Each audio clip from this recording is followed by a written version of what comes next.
Hello, it's me again. It's your girl, Nicole. So happy that you're here again as I record these videos. I've been talking about rebuilding my life after 40 and in Asia. Um, so when people, hear that like I rebuilt my life after 40 by moving to Asia, one of the first reactions is usually concern. Especially if you are from the US, I can say getting closer to retirement age, getting closer to, depending on if you're single or you're not, like those kind of milestones in life. Also a time when like your parents are aging. So I'm just gonna just share I have some notes. So if you see me looking over here, please, I don't want to forget. So I want to talk honestly about that. Um, and basically, like, is it actually a bad idea? Um, Oftentimes people, especially, I just want you to have the context of knowing that I'm talking from being an American. I'm talking about being from someone from New York, and I'm talking as someone that's over 40. So, like, just so you can have some context, um, there's always a lot of fears, about making big moves when you're at a certain age. So, oftentimes, a conversation like, isn't that risky? Um, People often talk about stability. I think in America, because we are very accustomed to working a certain amount of years, having retirement, um, so that question definitely comes up. The other question is like, isn't it too late? Um, and aren't you starting over again? So these are just some of the things I've heard people say. And people often say, man, I couldn't do it. I couldn't do that. I couldn't like start all over again. And to be honest, none of these questions are wrong. Um, I think for me, they're just incomplete. I always say that, some parts, there's like half truths to many things. And it's really more about understanding. So fear oftentimes comes from social conditioning. It comes from a scarcity mindset. And it also comes from like this timeline. Like many of us have been raised in a culture where we see life in a very linear way. So, meaning if you're not going in a certain trajectory, then that means that you're off course. So, taking a leap after 40 will seem like crazy because maybe at this time you've now been in a job for 20 years or that sort of a thing, which is quite valid. If that's the only thing that you've seen, then that will be your norm, right? And then, so there's fear. And then one of the most powerful things is discernment. Discernment has a lot to do with clarity, values, and season of life. And when you're going back to the questions that I shared before, having discernment is what allows you to actually take a leap of action or breaking off a path that you initially started. I was watching something yesterday that was saying, you could be on a good path, but that path might not even be for you. So you might be at a job, in a country, you might be in a place and you're just following what you have been told, but that fear of breaking off is like the thing that's holding you, and especially I talk a lot about your community. You are the average of the five people that you keep around you. So if everyone around you has been keeping it safe for the most part, it might feel very bold of you to just break off from that. And just naturally, human connection and like wanting to be with our peers, sometimes we don't make and take actions because that means we are now an outlier. We're not part of the group. And this all connects. Like, I know it might seem out there, but it actually really does connect. Because I think of myself and think of why I may have not taken an action. And that's because sometimes of fear of being alone. So, just something for you to think about. And the thing that I want you to know is that, like, fear asks, what if this goes wrong? That's what fear tends to ask, right? Whereas discernment asks, what if staying costs me more? So it's kind of like, what will happen if I don't make this change? Um, it allows you to be more reflective and think because most of us think that when we make a decision, it has to be finite. Like you can't change. Like, once I make this decision, this forever. And it doesn't have to. But of course, the more discernment, the more information, then generally you'll be proud of the decisions that you're making. Now, this is just the thing. This is how you know something is probably a good idea for you, as for me, right? Making sure your decision is not impulsive, but it is informed.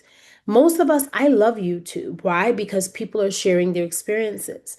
Do I only subscribe to one person, one thing? No, I have to do a lot of research. So, one is like having clarity about your goals. Only you know what your goals are. So, knowing what that is, knowing what kind of work you will and won't do. So, that was very big for me moving to Hong Kong, was thinking about what is it that I'm willing to do here? What am I willing not to do? And then, of course, choosing an environment intentionally.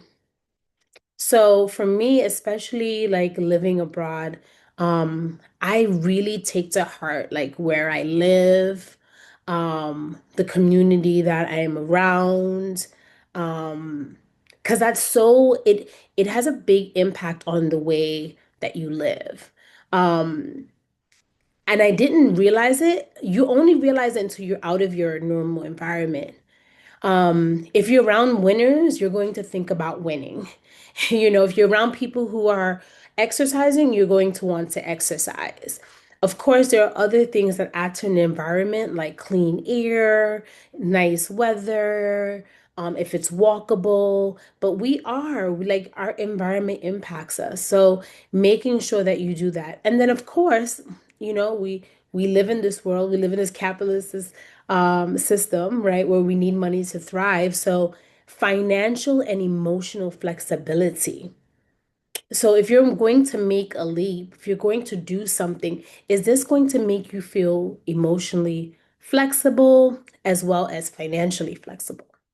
So, making sure that it's not impulsive and that it was informed. So for me, that's what I had to do when I thought about moving to Hong Kong. I got another offer to work in Abu Dhabi, which is where I lived before, and the money just was not adding up.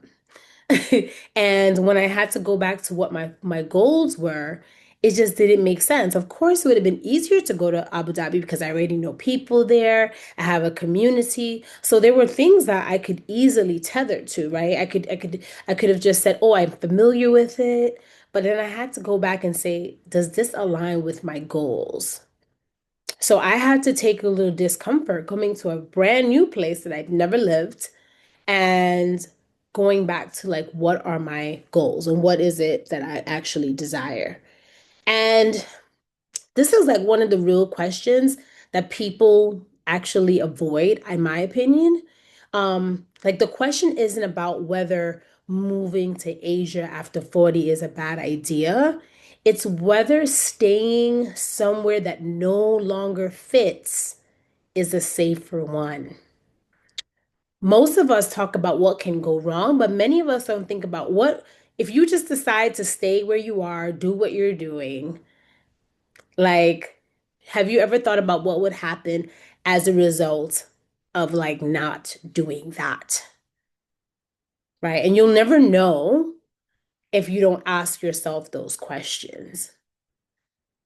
Because the time is gonna pass anyway. That's the thing about life, right? Like the time is going to pass anyway.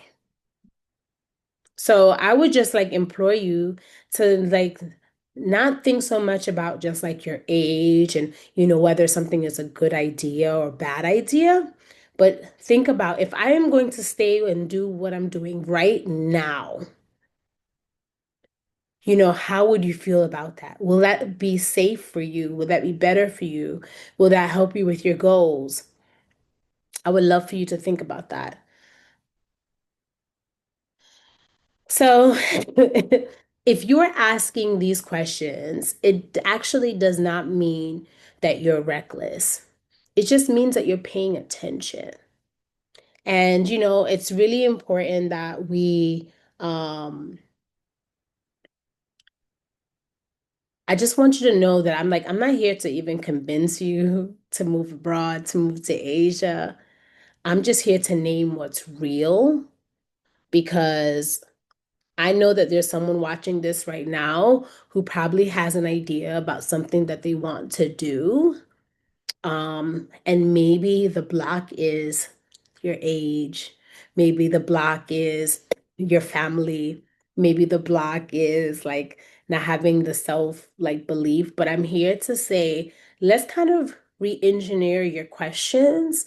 Like, what's going to happen if I remain here? What are your actual goals and dreams, and how are you going to support them? What's one thing you can do today?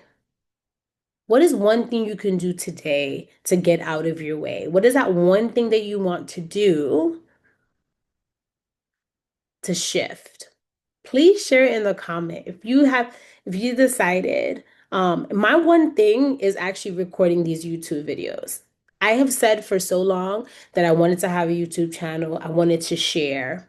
And I got so caught up in like, oh, I did, I'm not like techie. I don't like have all these, ideas. Nobody cares. Um, and now this is me. Like I'm just getting out of my way. I said I'm going to keep recording every day and just build this muscle. Okay? Just building the muscle of like coming on here and sharing. Um, but yeah, tell me what's that one thing you're gonna do. Share it. You might encourage someone else. I know people watch sometimes and they don't comment, but they actually read. So please comment something that you're doing. I know that there are many of you who want to do something, who wants to share. And especially if you're over 40 and you're feeling like, I'm so old. I don't want to hear that. Like if you're over 40, you and you're breathing and you're living, so many possibilities. My name is Nicole, and I am an expat and mindset coach. And it is my pleasure to be here with you. I look forward to talking to you again.